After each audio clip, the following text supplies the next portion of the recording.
था कि सब टूरा मन कारी कारी कहथे। का कहथे? कारी कारी कहथे। ते कारी है तक कारी कहथे।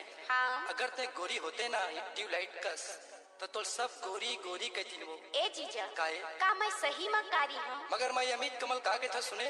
का कहथस? ते कारी है मगर माँ कसम बहुत बड़ दिल वाली है जो।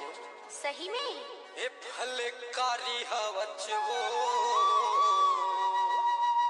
ए भले कारी हवच वो, माँ कसम सारी दिल वाली।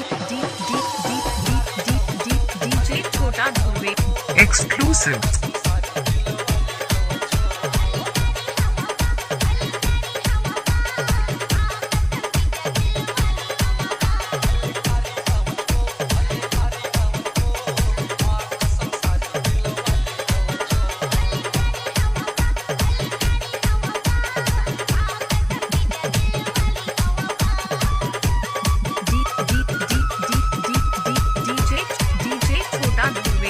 Exclusive।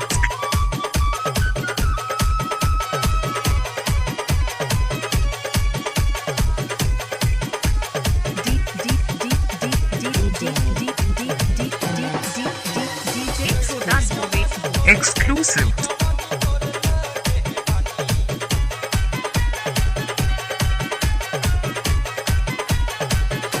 DJ छोटा धुर्वे exclusive।